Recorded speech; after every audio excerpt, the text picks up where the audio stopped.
Abong. A-S-T-R-I-D. I-D. Z Abong. Abong.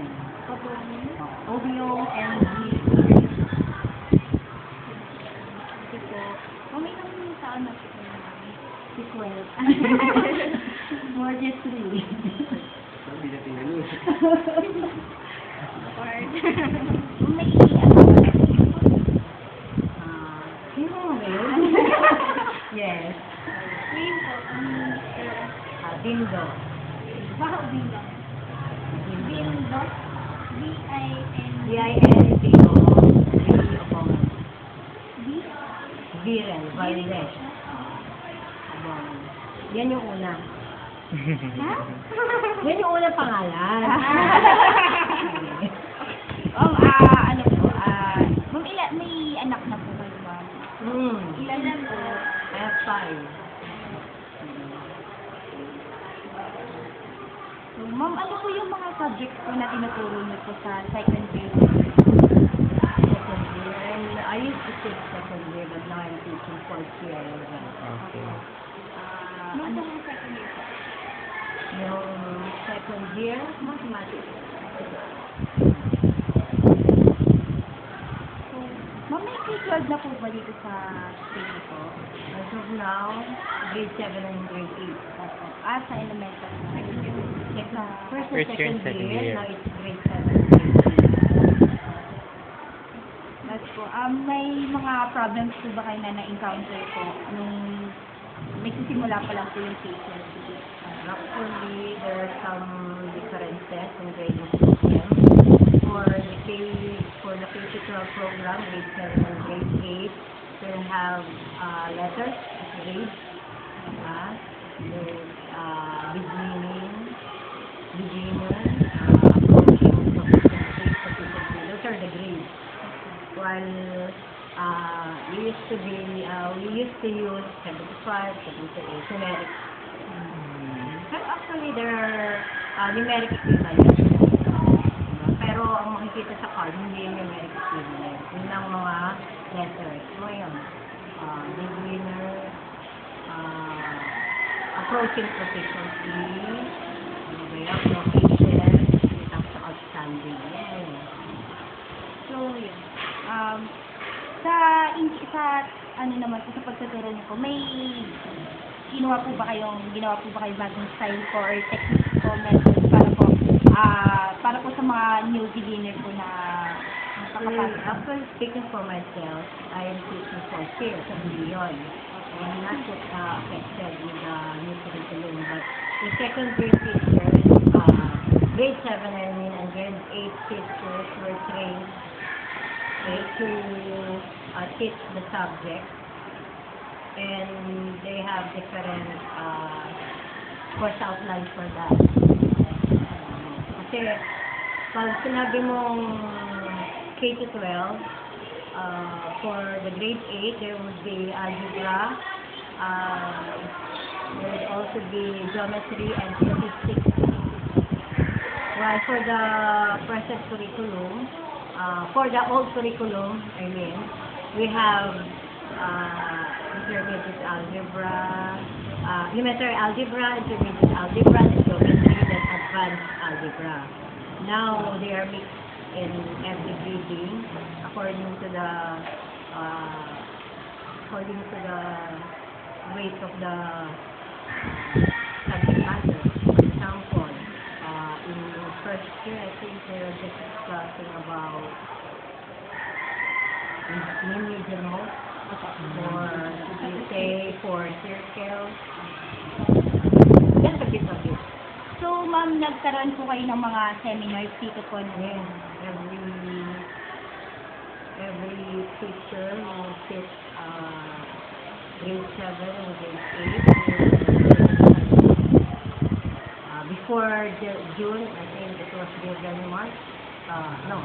April, May. Before they teach the subject in June. All of them, they were required for a subject. So, matanong lang po namin kung may nagbago po ba sa salary po ng nung pumasok po itong K-12 po? Nagbago po ba sa salary niyo po? Nadagdagan po ba or nabawasan? What is it like? So, in your opinion, agree po ba kayo sa K-12 program po?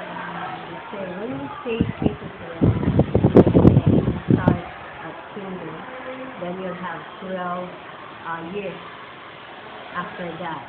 Starting from grade 1 to 6, then you'll have 7, 8, 9, 10, then 11 and 12. We were using the old curriculum, in which you will be studying for 6 years in elementary, although there's kinder, and 4 years for high school. Okay, so then that will be the 10 years. But then these students who graduate from high school, when they decide to go to other countries or migrate to other countries, will have problems because other countries are using the K-12 program.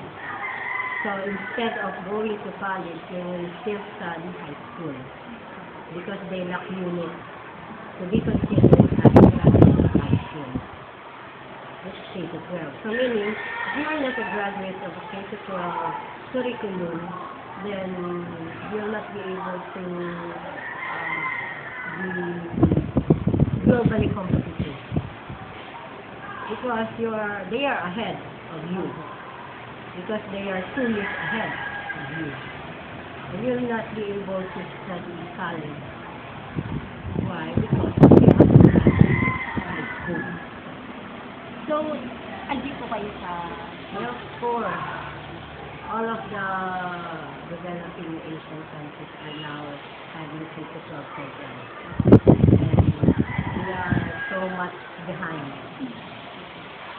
So, whatever the consequences are, it is our duty to be globally competitive. Unless na gusto natin na maging developing na lang hanggang sila lahat na develop. Diba? So, sabihin natin, it will cost us much, but then we have the duty to go with the flow of the new curriculum. So, yun lang po yung mga... Maraming salamat.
Wala po namin nag-interview po ng second year students. Teachers po lang second year students. So, sir, pwede ko namin natanong kung ano po yung pangalan nila? Full name? Full name? Opo. Mr. Crisanto E.L. po. So, Christian. Ilang taon na po sila, sir? 25. May asawa na po kayo, sir? Wala pa. Wala pa po. Ano po yung mga subjects po na tinuturo niyo po sa second year?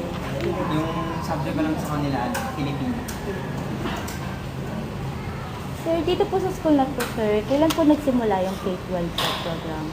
Actually, ngayon lang taon. Ngayong taon lang po. So, ano po yung mga problema po na na-encounter nyo po dito during this year nyo po na nagkaroon po ng K-12 program? Paano mong problema? Kunyari po, nabawasan po ba kayo ng estudyante? Nag-transfer rin po ba sa iba? Hindi naman. Parang nadagdagan pa nga eh. Nadagdagan. Yung estudyante. Tsaka, okay lang naman. Yung mga estudyante, sakto lang sa classroom.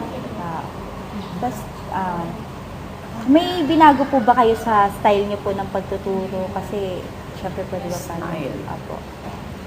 Siguro yung yung pagbibigay ng ng assignment. Kasi parang ngayon parang dati ang binibigay naming assignment, seat work lang, parang ganun, papasagutan. Pero ngayon parang kailangan na nila ng ano ba to? Magbasa, tapos yung mga nabasa nila, sasagutin nila yung mga tanong na medyo may kahirapan, hindi na ipipili sila ng letter A, letter B, ganun. Parang question and answer na. Okay. Sir, natanong lang po namin kung nagbago po ba yung salary niyo po? Salary? Opo. Sakto lang din. Parang dumadagdag naman siya kapag per year kami. Okay po. So, yung sa previous salary niyo po, nadagdagan po siya ng Nadagdagan siya. this year po. This year. Pero sa inyong opinion po, sir, agree po ba kayo sa K-12 program po na inano ng government? Para sa akin Opo. syempre sa sarili, siguro oo. Kasi yung K-12, nagdagdag siya ng year para sa mga bata. Hindi para pahabain yung pag-aaral.